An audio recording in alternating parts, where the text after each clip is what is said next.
Hola chicos, bienvenidos a LightSpeed Spanish otra vez. This is the second video on the por and para theme. The reason I'm doing this is I want to test you. I want to give you an opportunity to see whether you understood what I was talking about. Now, if you haven't watched the first video, please do that. It's not very long and it just helps you explain. When I'm using the things like expressions like an arrow, the ara for para, and also the cross for por, and this movement for por as well. So it's easy if you understand what I'm talking about. But what I'm going to do is I'm going to give you a list of sentences. And what I want you to do is decide, sorry, I've got something in my throat at the moment. I want you to decide whether you're going to use por or para. And then what we're going to do is I'm going to tell you what the answer is and why, so that you can understand. If you get it right, fantastic, but if you don't, I want you to understand why it was that you weren't quite on the same wavelength, okay? In the blog that I'm writing after this, I will put all of the sentences so that beforehand, if you want, you can look at them and have a think about them, so that you're not just doing this off the cuff, you know? But if you're just listening to this now, I'm going to read the sentences nice and slowly. Before we start, I just want to say one thing that I missed off from the other video, and that was when you're giving thanks for something, you use por. Why? Because por is the motivation, it's the reason behind. So when you say thanks for doing that, thanks for helping me, then what you're doing is you're using por. Por, because you're saying thanks because of what you've done. Okay? So that's all that you're doing. Sorry, I've got something in my throat. This is the second video I've done because I had a coughing fit. Let's see if we can get through it. Okay. Now, first sentence. So you tell me por or para, and I want you to think of the reason why. Okay. So, I'm going to use the word blank for where you're going to put the por or para. Blank, ¿cuándo tendrás eso hecho? Blank, ¿cuándo tendrás eso hecho? So what's it going to be? Now let me translate that sentence for you. When will you have that done for? Okay, now is it easier? Blank, ¿cuándo tendrás eso hecho? What is it? Por or para? Well, the answer is para. Why? Because para is the ara, it's the deadline, end result. When will you have that done for? For when? When is the deadline? So para. Okay? Number 2. Tengo que tener esto hecho blank septiembre. Otra vez. Tengo que tener esto hecho blank septiembre. Now, do you know that before I translate it? Por or para. I'll translate it now. So, I have to have this done by September. Okay? Tengo que tener eso hecho blank septiembre. Okay? So, what did you choose? Por or para? If you chose para, you would be right. Why? Deadline again. End result. Ara. Okay? So 2 paras. 2 sentences, both are deadlines. So next one. Okay. Antonio está lejos de casa. Su hermana tiene que regar sus plantas blank él. Okay? So it's the second part. Bueno. Antonio está lejos de casa. Su hermana tiene que regar sus plantas blank él. So what is it? Por or para? Do you know before I translate it? Now let me translate it. Antonio is far from home. His sister has to water the plants for him. So is it para or por? Interesting one. The answer is por. Why? Because, if you remember, por is on behalf of. Okay, it could quite work. She waters the plants for him. He's just going to receive the watered plants. But because he's far away and he can't do it, it's got to be por. So that's when you use por. Okay? Next, el siguiente. ¿A qué hora vienes a recogerme? ¿A qué hora vienes a recogerme? Voy a blank T a las 5. ¿A qué hora vienes a recogerme? Voy a blank T a las 5. So, do you know that one? Before I translate it, por or para? Let me translate it. What time are you coming to pick me up? I'm coming for you at 5. I'm coming for you at 5. So, what's that? Por or para? Okay, the answer is por.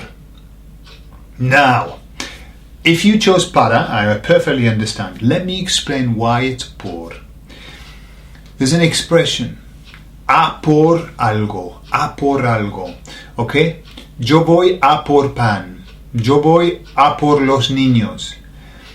It's a por because what you're doing is you're saying, I'm going because of. I'm going because I'm going to pick you up. Okay? And it's also kind of, well, yeah, that's probably the best way of looking at it. This is my motivation. I'm going because I'm going to pick you up. All right? So that would be, yo voy a por ti. It could be for, I'm going for anybody, but it's a por.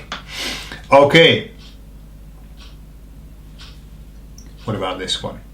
Blanc tercera vez, no quiero ir contigo a la fiesta.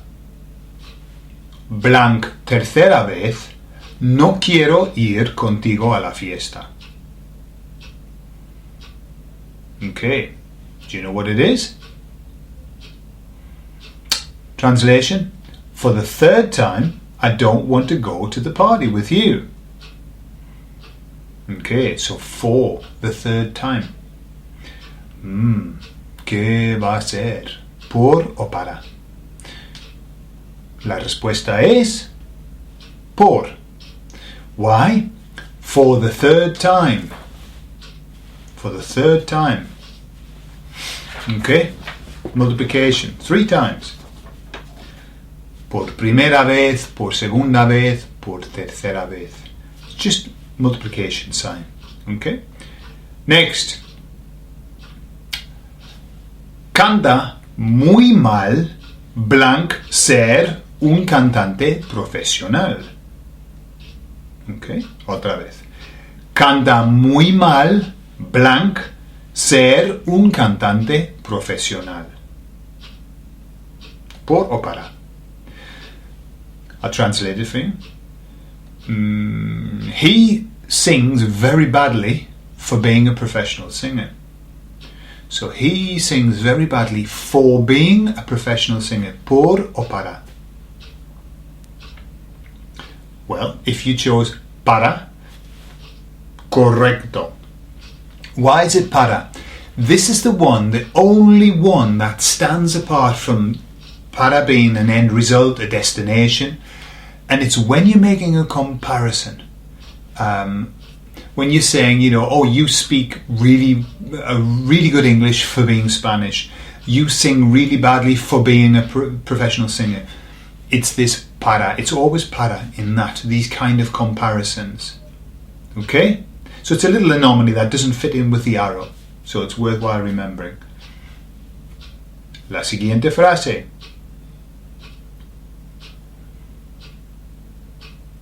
Esta o esto se usa, blanc ejemplo, para hacer agujeros. Okay. So esto se usa, blanc ejemplo, para hacer agujeros. Okay. Por o para. Es fácil esto, ¿no? This one's an easy one.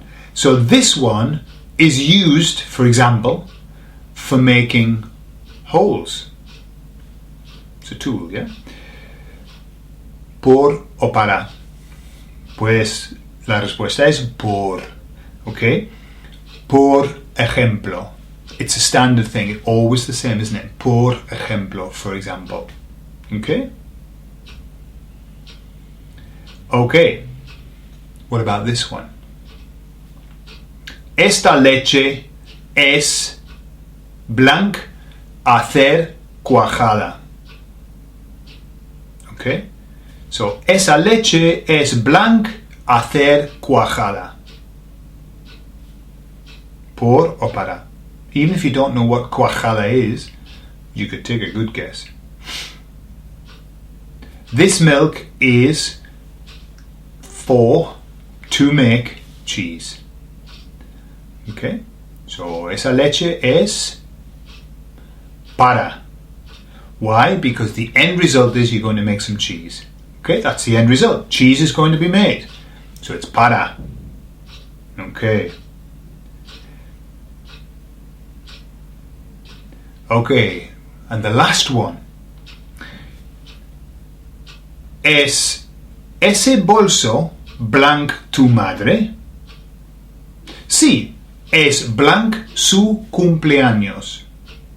So, ¿es ese bolso blanc tu madre? Sí, es blanc su cumpleaños. Por o para. So hay dos, ¿no? So, is this bag for your mum? Yes, it's for her birthday. Por o para, o por y para. If you've chosen para for both, you'll be right. Why? Well, because the bag is for your mum. She's going to receive it. It's going to her. Why? It's for her birthday. Deadline. End result, birthday. Remember I said, ¿Qué quieres para la Navidad? What do you want for Christmas? Deadline. Christmas is a deadline. Birthdays are deadlines. Okay, so how did you do? How did you do? Did you get them all right? Were there any that were a bit confusing? Let's just finish with one last one, okay? One last one. Está triste. Blanc eso llora. Está triste. Blanc eso llora. Por o para. She's sad. That's why she's crying. She's sad. That's why she's crying. For that reason, she's crying. So, por o para? Por. Está triste. Por eso llora. Por. Why do we use por? She's sad. For that reason. The motivation behind it. The reason why she's crying. Por eso. Because she's sad. Okay? Por. So how did you do? If you didn't do very well, then what I would suggest is that go back and watch the por y para video again, get the rules in your head, and then come back and see this again and see if you can do it again. Obviously, you've already done it once, but it's that repetition of the same things that will help you to get this right. It took me a long time to get por and para under control.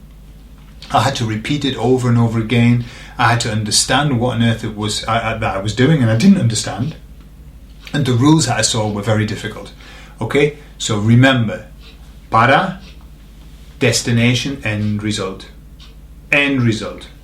Time frame, deadline. Okay? Por, anything to do with times or multiplication or buying something. And also, por is this kind of motion. Okay? Por la calle, por la ventana, por el parque. And por is also your motivation behind it, why you're doing something.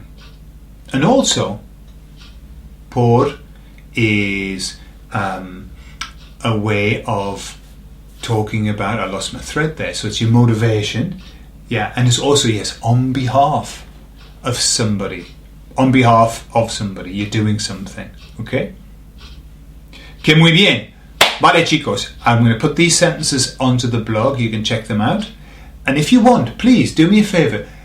Write down how many you got right, okay? So put down in the comments in the YouTube video how many you got right. I'd be interested in understanding. And the ones that you didn't, perhaps why, what you were thinking, what was going wrong with your thought process, okay? And that'll help me as well. Bueno, muchas gracias y nos vemos en el próximo blog o el próximo vídeo. Hasta luego.